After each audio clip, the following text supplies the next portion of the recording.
Hello and welcome to Jessie James Beads. My name is Jem and today we'll be working with the Renaissance Rebirth collection.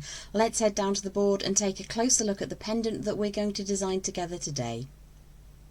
So here's the pendant that we're going to create today. Renaissance could cover a multitude of design ideas, but I chose to be inspired by the Tudor period of jewellery making. So I'm going to be working with two products from the Renaissance Rebirth collection.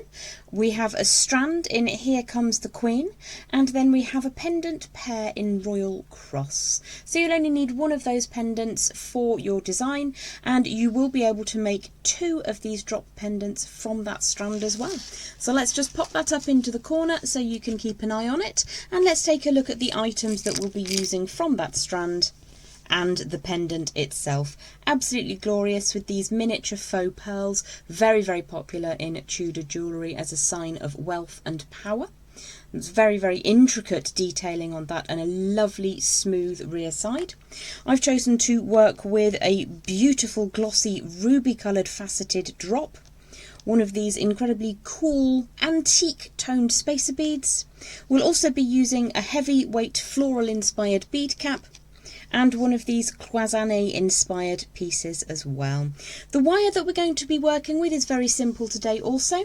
We're sticking with a round copper wire in 18 gauge and we're starting off with a short length of about 3.5 inches. A little bit more than we need, but it's a great way to use up scrap from your pot as well.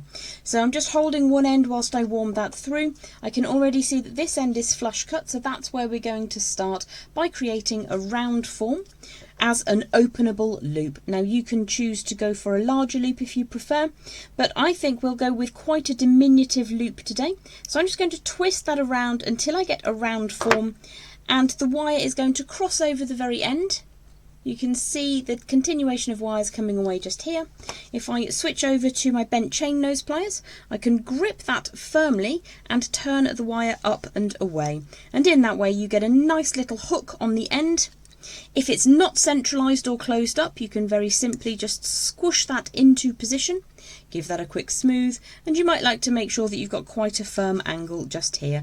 The main thing is that we're looking to get that cut end to sit against the angle change, so just give that a quick wiggle and it's moved into position, and then I'm going to make that really firm by compressing with the flat faces of my pliers before I open that up, and we're opening half of that form up and away to create an opening, and that's what we're going to pop our beautiful Royal Cross pendant into. So I like to see the smooth part at the front of the design, so I'm going to pop the cross into position, and when that is closed up you will see the smooth angle change that we've created and not the cut at the rear. So to close up again, you hold half of the form and twist it exactly the same as if you were opening or closing a jump ring. Very simple technique, will take you miles and miles in working with wire. Once you've got the hang of that, it's very easy to work on through. Now you can, of course, if you prefer, go for a wrapped loop, which I will show you at the second stage of today's tutorial. So what we're going to do now is to build up the lower part of our pendant drop, which is going to be first of all the inverted bead cap, and that's going to sit down nicely. Then the fatter end of that beautiful ruby coloured faceted drop, and then we're going to add in the cloisonné bead, like so. Give that a twist around until it fits on. They do all fit on that 18 gauge wire really nicely. I just have sucky eyesight. So that's sitting down, and then we're going to add in that little spacer up at the top. Now we will be adding in a second cloisonné inspired bead in just a moment, but let's finish off the first half of the tutorial today. So I'm going to create another bend now up at the top of the design, and I've chosen to go for this section with open and closable simple loops. So again, it is a very simple technique. I'm going to just very carefully pinch that all into position, and then I'm going to grip firmly at the top of that little section, and then I'm going to pull that forwards so that we will end up with the nice bend on the front of the design, both at the bottom and at the top of that little dropper section. So if I then pinch those beads into position, grab either your round nose pliers, your bail making pliers, or as I have got these absolutely fabulous little memory wire pliers.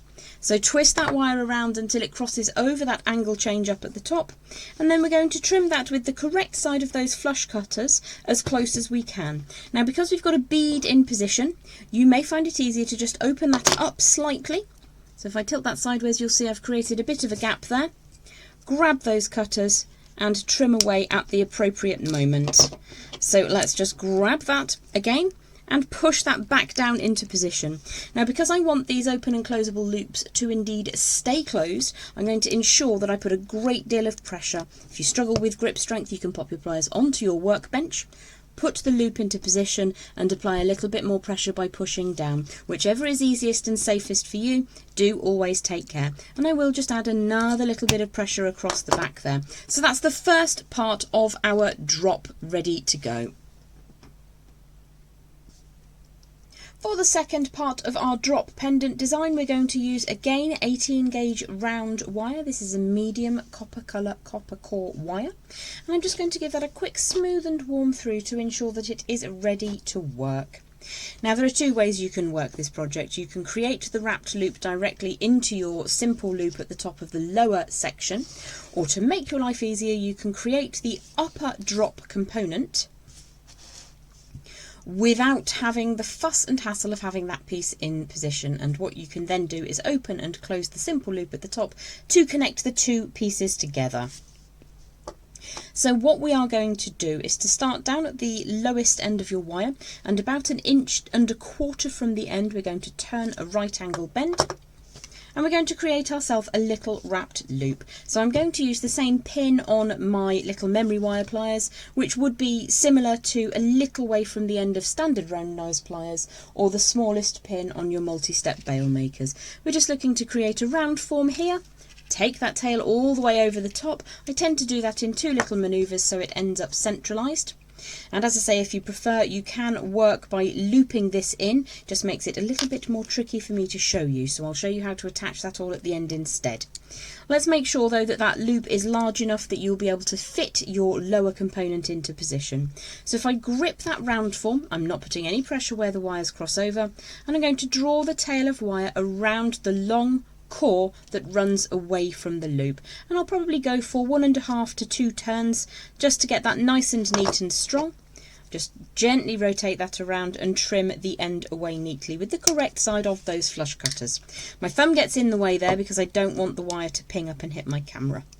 So just make sure that that is nice and squished flat before you add in your bead of choice. So I went to the back and found myself a second cloisonné inspired bead from that beautiful Here Comes the Queen strand, and again they do go on this 18 gauge wire really easily. I just have an issue with seeing the hole, is all. So what we're going to do now is think about how that loop is going to sit when we add it into our other design.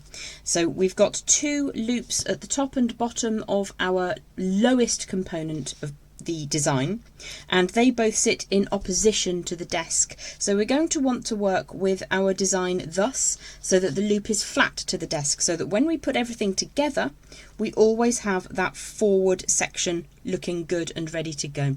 So that is how we decide what is going to pass as a front on the design. We're going to keep that loop flat to the board.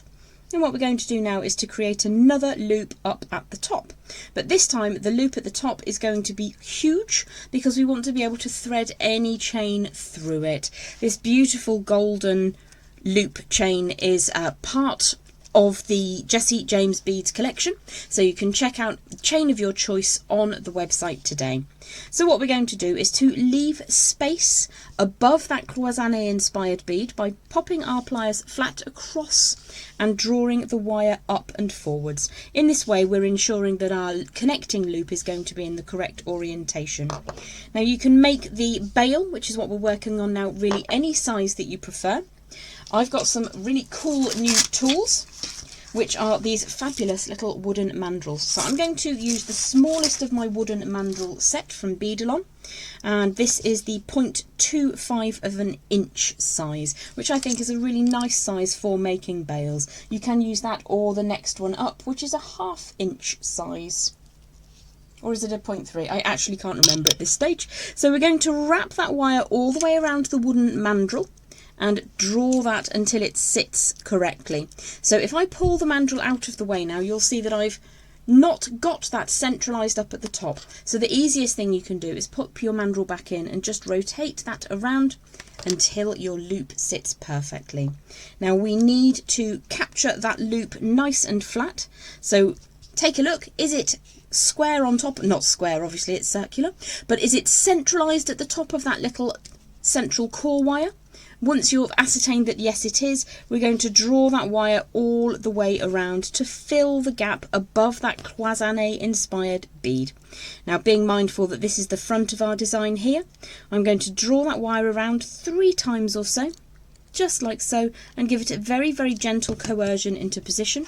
So this is how it will sit on the neckline. That to me looks really lovely. So we're going to go a little bit more smoothing, and I started off with around about 8 inches of wire, which is far more than we need. So let's draw this tail of wire. It's currently on the top of my design, all the way around the side of the bead and underneath that core wire. So it passes all the way around one side, pinch that into position, and then wrap twice around that lower section, finishing off at the back, where we can trim away that wire neatly. I tend to try and get it as centrally as possible, so when I give that a little squish to get it nice and flat, it isn't visible from the front. So that's the upper section of our design. If it's gone a little bit awry, you can very quickly just give that a squish, and now it sits neatly. So all we need to do to finish off is to connect the lower piece to the upper piece. And we said we would do that by utilising that lovely simple loop that we made nice and strong. Let's have a look. Where is the cut? The cut is on that side, so I'm just going to lift that up. I'm right dominant, so it's easier for me to do it in that aspect. If the bead slides up, you can just scooch it back down. So take a look at your design, which is the front. This is the front, so we're going to put the loop through and then just close the design up. So gripping half of that circular form and pushing it down into position with your wrapped loop from the upper connector all nice and straight. And once you've got that closed up, give it another squish for luck, and there you have your beautiful Renaissance Rebirth with cloisonné. And the products that we used today were the pendant pair in Royal Cross, and the strand was called Here Comes the Queen. How blessed am I to work with these babies. Absolutely beautiful. Have yourself the most wonderful day, with love from all of us here at Jessie James Beads. My name is Jem. Bye for now.